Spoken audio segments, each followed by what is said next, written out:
Hi this is Ejaz Khan, keep watching viral Bollywood. और viral हो जाए तो डॉक्टर की दवाई भी ले लिया करो।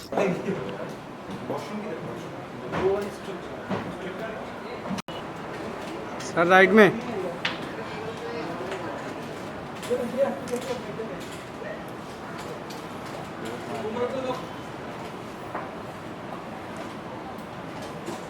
एक नंबर। एक नंबर। हाँ। East to west, India is the Ejaz भाई बैट्स। हो रहा है।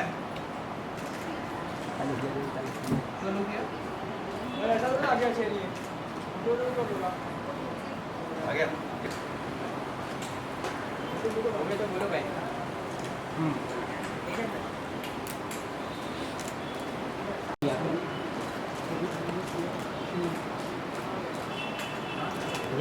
एजाज भाई राइट में। ऐसे बदल कभी मिलेगा नहीं लगता है।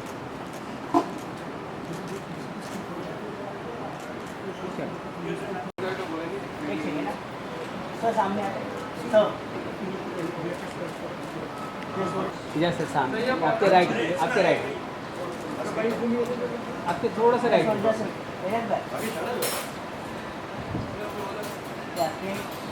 आपके थोड़ा राइट में, यहाँ पे यहाँ पे। कैरेक्टर चाहिए।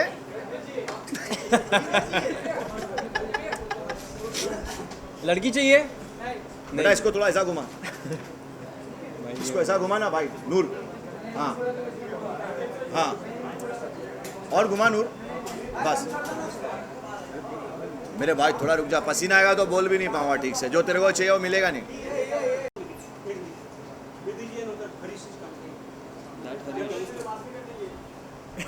अरे उनका सोलो में कर लेंगे। तो आपके साथ करा, आप बैठ के कर लेंगे। चिकने दिख रहे हो एकदम।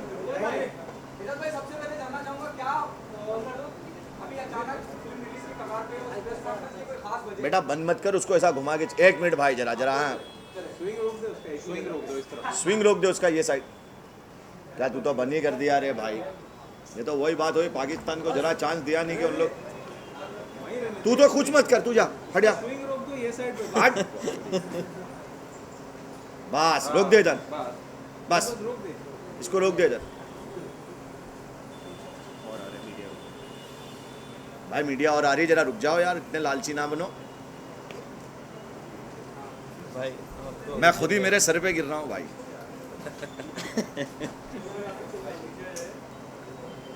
ये सब गिरेंगे चालू शॉट में। अल्लाह तेरा भला करे। क्या लाइट आ रही है मेरा तो ले। मेरे साथ पिक्चर नहीं डालता कुछ भी। हमेशा डालता हूँ, हमेशा है। झूठे साले। हाँ हर्ष, ओए वो देखो वो अपना ही लगा हुआ है, वो अपनी।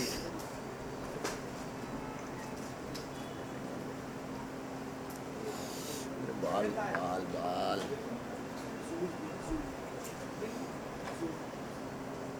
मानता है कि नहीं? बेटा हमसे आइडिया लोगे तो बहुत बड़े पीआरओ बनोगे।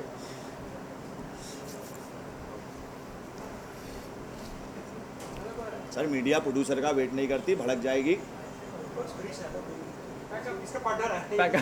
एक एक बराबर है भाई, एक तरह। हाँ रोल करो भाई। हाँ स्टार्ट करते हैं, स्टार्ट। फिल्म रिलीज की कगार पे और यहाँ आप सब मौजूद हैं, फिल्म की पूरी स्टार कास्ट। एजाज खान एक नंबर पर मौजूद है, कोई खास वजह? फिल्म प्रमोट करने आए हो भाई, लव डे यार, खास वजह यही है। उसके अलावा जिस तरह की अभी गतिविधियां हो रही हैं, चाहे वो उड़ी के अटैक के बाद से जो पाकिस्तानी एक्ट्रेस को मना करा जा रहा है बॉलीवुड में कि वो काम ना करें और इंडिया छोड़े, और जिसमें सलमान ने अपना एक बयान दिया है, उसके बाद फिर और बयान आ रहे हैं, करण जोहर की धीरे मुश्किल आ रही है, फवाद खान हिंदुस्तान छोड़ के पाकिस्तान जा चुके हैं। आप क्या कहना चाहेंगे बॉलीवुड का हिस्सा होने के नाते? भाई मैं तो यही कहूँगा कि हिंदुस्तान में एक्टरों की कोई कमी नहीं है।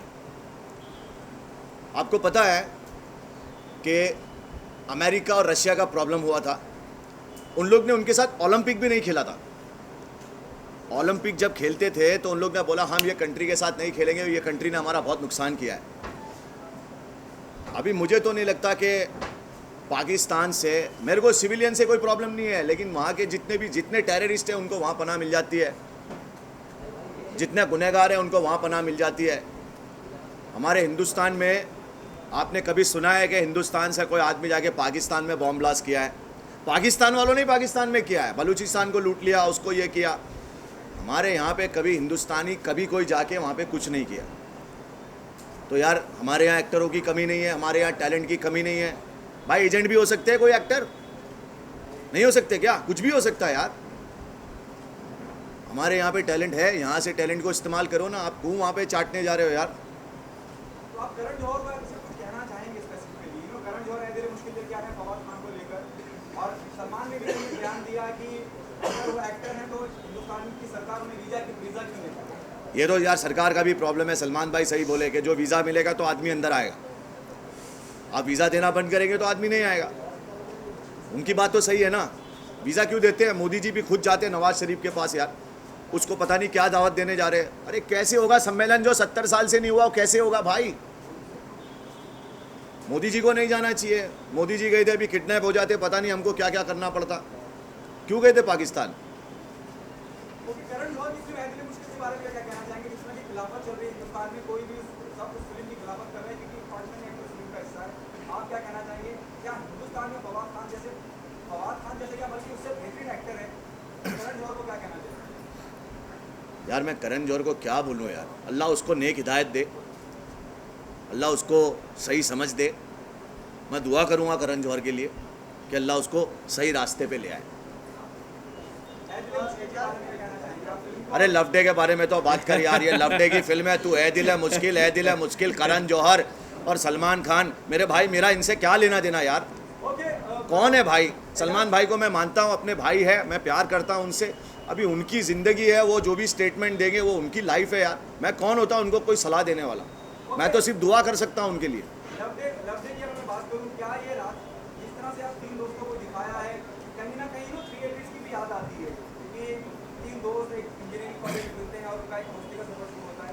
जब आपकी फिल्म कितना उसके आसपास या करीब होगी, क्योंकि आप हमेशा कहते हैं कि यंगस्टर की बात है, दोस्ती की बात है, दोस्ती कितनी इंपॉर्टेंट है उसकी बात है। हमारी फिल्म तो स्कूल से चालू होती है, 3 इडियट्स तो कॉलेज से चालू हुई है, और आप कंपेयर कर रहे हैं तो ये तो अच्छी बात है हमारे लिए कि आप 3 इडियट्स अच्छी फिल्म से कंपेयर कर रहे और हैं जो यार। हमारे डायरेक्टर्स है वो भी उनके स्कूल से ही हैं, राजू ईरानी के, तो आप समझ सकते हैं कि उसी जॉनर पे है। इससे पूछ करण जौहर के बारे में। इसको भी उसी ने लॉन्च किया था, इससे पूछ। बोल बे, करण जौहर के बारे में बोल। जी मैं यही कहना चाहूँगा कि देखो जो हमारे अटैक हुए इंडियन सोल्जर्स पर, तो उसके हिसाब से मुझे नहीं लगता कि हमें इस वक्त साला ये फवाद खान से ज़्यादा हैंडसम है यार, 100%। रादर देन हमें एक्टर्स पे फोकस, हमें वो सोल्जर्स के बारे में या अपने इंडिया भारत के बारे में सोचना चाहिए, रादर देन उनको हम सपोर्ट कर रहे हैं जो पाकिस्तानी एक्टर्स को सपोर्ट कर रहे हैं। जैसे एजाज भाई ने कहा कि यहाँ पे कमी नहीं है और यहाँ पे भी बहुत सारा टैलेंट है। मत बोल भाई, अभी वो इन अलग लोग चीज़ इन है। लोग ऐसा लगेगा कि इन लोग जलते हैं फवाद खान से, ऐसा बोलेंगे। हमारे हिंदुस्तानी भी कम नहीं है। ये नहीं कह रहा, मगर लड़कियां फोटो लगा के घूम रही है उसका। मगर इतना बड़ा इशू बनाना कि सब हमारे जो ये इंडस्ट्री के लोग हैं वो फवाद खान को सपोर्ट कर रहे हैं, रादर देन तुम यार इंडिया को सपोर्ट करो तो ज़्यादा अच्छा लगेगा हम सबको। Like we first are Indian और हमें एक साथ होना पड़ेगा। हमें एक एक चीज़ नहीं करनी चाहिए कि हाँ टीवी मूवी इंडस्ट्री प्लीज आके बैठ जा हरीश। कर रही है। पर सपोर्ट कैसे करेंगे? आप देखिए, कोई प्रॉब्लम नहीं है, कोई आर्टिस्ट हो, कोई काम करे, कोई बिजनेस करे कहीं और जाके, लेकिन आइए जब सर। यहाँ पे आके बुरा हो रहा है, हमारे सोल्जर्स मर रहे हैं, तो उनसे पूछा जाए कि आप इसको कंडेम करते हैं तो वो कंडेम भी नहीं करते हैं। जस्ट फॉर रिस्पेक्ट हम चाहते हैं कि आप एटलीस्ट सर आगे से आ जाइए ना फटाफट। देखिए 100 बात की एक बात होती है, इंडिया सबसे पहले आता है, ये तो मुद्दा उठना भी नहीं चाहिए, उनके बारे में हमको बात भी नहीं करनी चाहिए। इंडिया देखो उन लोग ने ना ट्वीट किया, ना उन लोगों ने कोई सिंपैथी जताई, ना उन लोगों ने ये कहा कि साला हम Feel किया। हिंदुस्तान से पैसा कमाते हैं, वो भी करोड़ों में कमाते हैं। भाई फवाद खान को मैं तो नहीं जानता था खूबसूरत के पहले, क्या फवाद खान कौन है और मायरा कौन है, ये सबको तो मैं तो नहीं जिंदगी जानता चैनल था। बाद में आया उसके। कौन थे ये लोग, मैं तो नहीं जानता इन लोगों को। जबकि आप देखेंगे वर्ल्ड वाइड अटैक्स हुए तो सबने कंडेम किया। हाँ, उनके पेरिस actors ने। हो। But अच्छा, जब पेरिस में हमारे हुआ तो वो ऐसा आप मानते हैं कि कहीं ना कहीं वो एहसान फरामोश है, चाहे महिला की बात करें चाहे फवाद की बात करें, बिल्कुल 100% यार। यहाँ पैसा कमाते हैं, नाम कमाते हैं, करोड़ों में जाता है, you know? मेरे भाई एक बात बताऊं, मैं तुमको सिंपल एक एग्जांपल देता हूँ। फवाद खान, मायरा खान को मेरे ख्याल से करण जौहर, इन लोग करोड़ों में पैसा दे रहे। वो पैसा उन लोग वहाँ जाके टैक्स भरते हैं पाकिस्तान में, यहाँ तो भरते नहीं टैक्स। 30%। तो वो टैक्स 30% उससे तो बनती है बुलेट भाई। कहीं ना Government के कहीं वो पास लोग भी जाता तो है। इन्वॉल्व है, नहीं है इन्वॉल्व? पूरा involved। जो गोली हमारे फौजियों को लगती है उनमें कहीं ना कहीं उनका पैसा भी इन्वॉल्व है। जिस तरह से भारत सरकार की आर्मी को हमारे लोगों का टैक्स जाता है, हमारे टैक्स से ही तो हमारी आर्मी चलती है ना, और उनका उसी तरह उनके टैक्स से उनकी आर्मी चलती है। Defence budget. Defence budget, expenditure defence में इतने सारे विवादों के बाद जैसे अदनान समी ने हिंदुस्तान की नागरिकता ले ली और हिंदुस्तानी बन गए, अगर उन्हें यहाँ काम करना है, फवाद हो चाहे महिला, उन्हें नागरिकता लेनी चाहिए, उसके बाद काम करना चाहिए। भाई काम करो, सारे एक्टरों को डायरेक्टरों को वहाँ से बुला के यहाँ नागरिकता दे दो। नागरिकता लेनी चाहिए भाई, हमारे हिंदुस्तान में नागरिकता कम है जो आप वहाँ से बुला बुला के नागरिकता देने चाह रहे हो। क्या आप सजेस्ट करेंगे ऐसा? मैं तो बिल्कुल सजेस्ट नहीं करूँगा। मुझे देखो, मैं एक बात बोलता हूँ, मैं यही कहूँगा कि भाई अभी हाई टाइम है कि हमको हिंदुस्तानी हो जाना चाहिए। हाई टाइम है ये। हिंदू, मुसलमान, सिख, ईसाई, पंजाबी, मराठी, ये सब छोड़ के, बंगाली छोड़ के हिंदुस्तानी हो जाना चाहिए। वो लोग सिर्फ ये बोलते हैं हम पाकिस्तानी है, अमेरिकन ये बोलते हैं हम अमेरिकन है। और यहाँ पूछ लो, मैं हिंदू, मैं फलाना, मैं ढिमका, मैं रबारी, मैं ये, मैं वो। भाई इंडियन बन जाओ, अभी हाई टाइम है, वरना कोई भी आके सर पे बैठेगा, फिर वो गांधी जी, भगत सिंह, अशफाकुल्ला खान ने जो आज़ादी दिलाई है उसकी वाट लगेगी, फिर हम गुलाम बन जाएंगे। एजाज भाई, इसके अलावा जो ओमपुरी जी ने जो बयान दिया है उसके बारे में क्या कहना चाहेंगे? उन्होंने कहा था कि अगर मरना है तो आर्मी में क्यों जा रहे हो तुम लोग? अरे भाई, तुम आप ओम जी का इंटरव्यू रात को 7 के बाद ना लिया करो, समझा करो। तुम तो यार किसी को भी बेचारे को लाइव पे बैठा दे रहे हो, ओम जी को। वो बेचारे सीधे साधे आदमी है, लेकिन इसमें बैक पाइपर का भी थोड़ा हाथ है। तो पर अभी सॉरी बोल दिया ना उन्होंने। सबसे जानना चाहूंगा, सुबह में याद देखा, मैं देखा ओम जी, Sorry ओम बोल जी दिया। सुबह में मिलेंगे तुम्हें, शाम में मत मिला करो। आपकी कास्ट ने बताया कहीं ना कहीं थ्री इडियट्स का कंपैरिजन हो रहा है, क्या राजकुमारी रानी के काम से आप कितने इंस्पायर हैं? ये दोनों के भगवान राजकुमारी रानी है। ये दोनों पूजा भगवान की नहीं, राजकुमारी रानी की करते हैं। इनके पर्स में हिरानी है। जैसे कि एक हिस्ट्री रही है कि एकलव्य जो है वो द्रोणाचार्य के शिष्य थे, लेकिन कैसे थे वो मेरा डायलॉग वो देख देख कर जो है उन्होंने सीखी थी उन्हें बातें। हमने उनकी फिल्म से ही सीखा है। उनकी फिल्में जो है हमारे लिए जो है इट्स अ बुक। हम उनसे सीखते हैं कि कैसे इमोशंस को लाया जाता है स्क्रीन पे, क्या होना चाहिए, कैसे होना चाहिए। That we all learn from Rajkumar Hirani साहब। एक्चुअली बहुत इंस्पायर्ड है हम उनसे। उनका जो मूवी मेकिंग का स्टाइल है, वो जिस तरह से बनाते हैं मूवीज़, आप मूवीज़ देखो उनकी तो ऐसा लगता है कि एकदम फुर्सत में बनाई है। कोई खाई नहीं थी इन्होंने कोई भी एक सीन शूट करने में। तो उससे हम बहुत इंस्पायर्ड है। उनका जो फॉर्मूला है हंसाना रुलाना, वो फॉर्मूला हमको कहीं ना कहीं हिट किया। और एक ऑनेस्ट एफर्ट है हमारा। उनकी तरह हमने कोशिश की एक अच्छी फिल्म बनाने की। तो होपफुली बहुत अच्छी फिल्म बनाई है बेटा तूने, बहुत अच्छी फिल्म बनाई है। प्रेस शो में दिखाएंगे आपको इंशाल्लाह। ओके एजाज, आई होप आप इस बात पे हंसे नहीं। अगर आपको मौका दिया जाए एक दिन के लिए प्रधानमंत्री बनाया जाए, बॉलीवुड में कुछ चेंजेस करने के लिए आपको आज़ादी दी जाए, तो क्या बदलाव करना चाहेंगे? मुझे एक दिन के लिए प्रधानमंत्री बनाया जाए, बॉलीवुड में कुछ चेंजेस किया जाए, तो मैं सारे एक्टरों के प्राइस को कम करूं और नए एक्टर लेके आऊं, ताकि वो पैसा देश के काम आए जो ये लोग 30-30, 40-40, 50-50 करोड़ लेते हैं।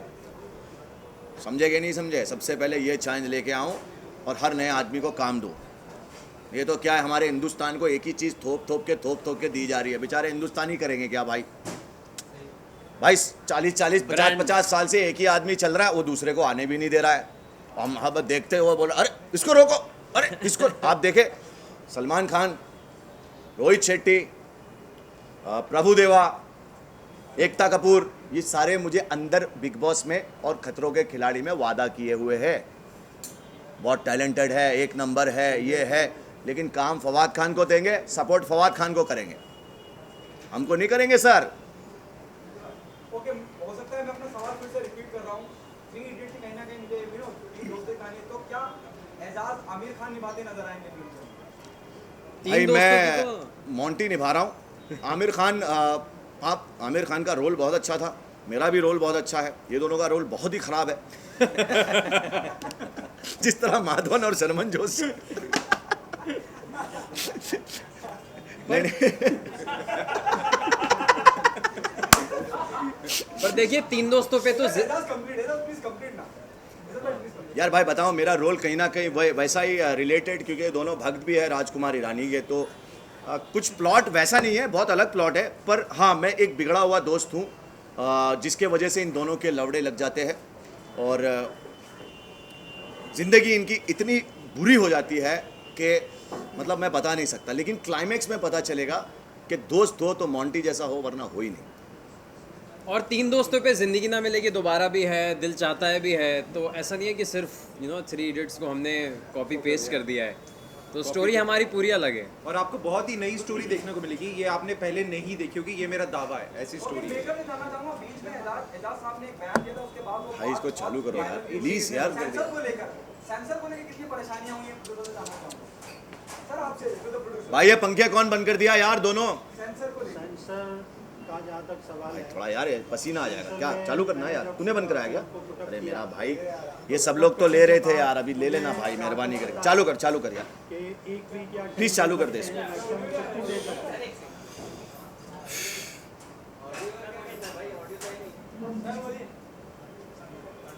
सेंसर में फिल्म प्रोडक्ट करने के बाद मुझे जहाँ तक पता है कि 1 वीक और 10 डेज लगते हैं। तो मैंने इसको 1.25 महीने पहले अपनी फिल्म का डेट डिसाइड कर लिया था। फिल्म दिखाने के बाद उन्होंने डिसाइड किया कि ये फिल्म को ए सर्टिफिकेट भी नहीं दिया जा सकता। रीजन पूछने पे उन्होंने कहा कि भाई आपकी फिल्म जो है वो उसमें वल्गैरिटी बहुत है, डायलॉग्स में, हर चीज़ में काफ़ी कट्स जो हैं वो उन्होंने कहा कि भी इसको करना पड़ेगा। तो हमने कहा ठीक है, आप बताइए कि कितने कट्स होंगे या क्या चेंजेस हमको करने हैं। तो करीब करीब उन्होंने 18 कट्स हमको दिए और एक गाना उनको पसंद नहीं आ रहा था, छुई मुई समझो न को, जो हमारा आइटम नंबर है, बहुत लग्जरियस, उसमें ग्रैंडर के साथ हमने उसको शूट किया।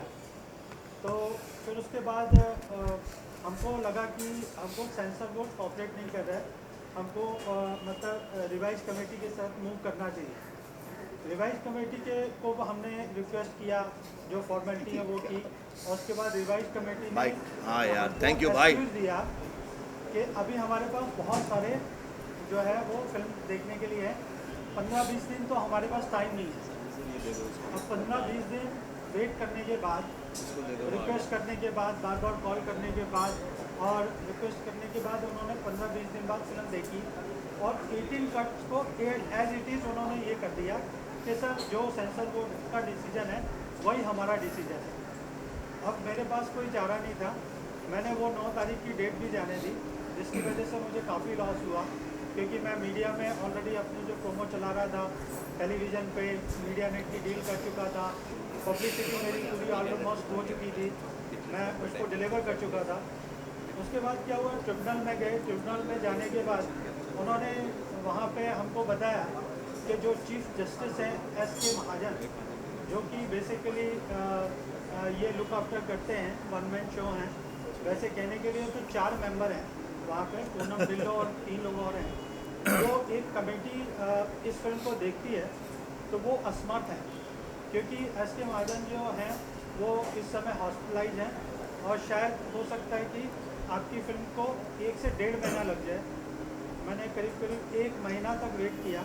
1 महीने के बाद मैं पर्सनली गया तो मुझे पता चला कि ट्रिब्यूनल जो है वो एक गवर्नमेंट बॉडी जो एक किसी व्यक्ति को अपॉइंट कर रही है और वो शायद वो ठीक हो या नहीं हो, एक लंबा उनको समय शायद लग सकता है। तो इस दौरान मैंने महसूस किया कि वो भी सब बातें हैं, गवर्नमेंट कोई बॉडी किसी को अपॉइंट नहीं कर रही है और ना ही कोई इस बात में ज़्यादा इंटरेस्ट ले रहा है। करीब 50 फिल्में ऐसी हैं जो वहाँ पे पेंडिंग है, जिनको देखा जाना है, तो मेरा नंबर उसके भी 3 महीने के बाद आएगा। मेरे पास कोई ऑप्शन नहीं था। 9 तारीख की डेट में 23 तारीख बड़ी होपफुली मैंने जब ट्रिब्यूनल में गया तो मैंने वो डेट चेंज कर ली थी और अब भी मेरे पास कोई चारा नहीं था। मैंने डिसाइड किया कि मैं कोर्ट का रुख करता हूँ। मैंने 14 अगस्त को बहुत ही मजबूरी में एक बोलना चाहिए कि कोर्ट का दरवाज़ा खटखटाया और कोर्ट में मैंने पिटीशन फाइल किया 14 तारीख को, 14 अगस्त, और कोर्ट के सामने मैंने अपने जो भी दलील थी, जो भी मेरे तकलीफ थी, वो मैंने रखा। कोर्ट का सबसे अच्छा बेनिफिट ये रहा मुझे जाने के बाद कि कोर्ट ने हर पॉइंट को, हर पहलू को कंसीडर किया। जो लैंग्वेज उनको पसंद नहीं आ रही थी, उनको टाटा बिरला अंबानी कहना पसंद नहीं आ रहा था, उनको कुछ आइटम गर्ल कहना पसंद नहीं आ रहा था, बहुत छोटी छोटी बातें हैं। फिर मैंने सवाल किया कि सर आप ये बताइए कि हर दूसरी फिल्म में किसिंग सीन है, बिकनी है, पार्टी सीन्स हैं, बहुत सारी चीज़ें ऐसी हैं जिनको हम सर ऑलरेडी हर दूसरी तीसरी फिल्म में दिखा रहे हैं।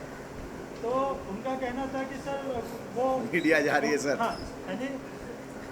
तो उसके बाद उन्होंने क्या किया कि मेरी वो फिल्म को देखा जाए एक ऐसा ऑर्डर पास किया। फिर मुझे एक्सक्यूज मिला कि अपनी जो पूनम जी हैं वो जस्ट हो गया खत्म, जस्ट खत्म हो गया। एजाज भाई आप क्या कहना चाहेंगे, क्यों ऑडियंस क्यों आए और लव डे का हिस्सा बने? What message do you give to the audience, why they come and be a part of the भाई दोस्तों के साथ वक्त का पता नहीं चलता, पर वक्त के साथ दोस्तों का पता चलता। अगर आप दोस्ती में मानते हैं, इंटरटेनमेंट में मानते हैं, आपको ये लगा है कि मैंने 3 महीना बिना डायरेक्टर, बिना कैमरामैन, बिना स्क्रिप्ट हिंदुस्तान को इंटरटेन किया है, तो आप ये फिल्म आई है, इसमें डायरेक्टर्स भी है, कैमरामैन भी है और राइटर्स भी है। मैं इंशाल्लाह आपको और इंटरटेन करूँगा। और मेरे साथ 2 एक करण जौहर के बॉयफ्रेंड भी है और ये भी है। आप इंडस्ट्री में किसे अपना दोस्त मानते हैं और आपकी कामयाबी के लिए आप जहाँ भी जिस जगह भी मौजूद हैं, जो भी आपकी कामयाबी हासिल की है, उसका क्रेडिट किसे देना चाहेंगे? भाई इंडस्ट्री में तुम्हारे दोस्त हर फ्राइडे बदल जाते हैं, इसलिए मेरा कोई दोस्त नहीं है इंडस्ट्री में। पर फिर भी मैं कहूँगा कि मेरे कुछ दोस्त हैं जो मुझे हमेशा सपोर्ट करते हैं और मेरे साथ खड़े रहते हैं। वो दोस्त मेरे सोनू सूद है, वो ज़रीन खान है, वो गौर खान है, वो संग्राम सिंह है, वो बहुत सारे ऐसे मेरे दोस्त हैं जिन्होंने मुझे, सोनू निगम है जिन्होंने मुझे सपोर्ट किया है मेरी फ़िल्म के लिए, अरमान मलिक है जिन्होंने मुझे बहुत सपोर्ट किया है और इनको मैं बहुत थैंक यू बोलता हूँ। और यही कहूँगा कि दोस्ती दुनिया में सबसे बड़ी चीज़ होती है, पर धीरे धीरे दोस्ती ख़त्म होती जाती है यार।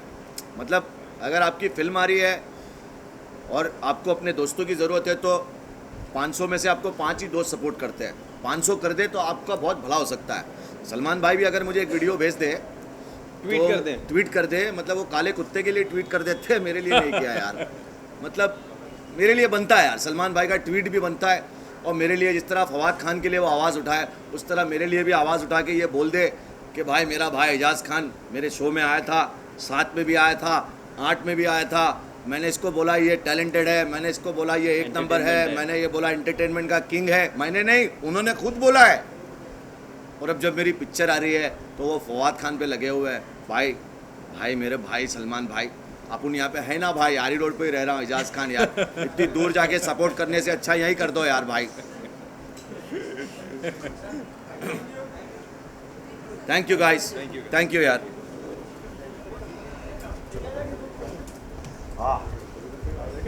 गलत तो नहीं है यार, वो वहाँ जाके सब उसके लिए लड़ रहे हैं। अरे भाई हमारे लिए हमको ब्रेक दो ना यार।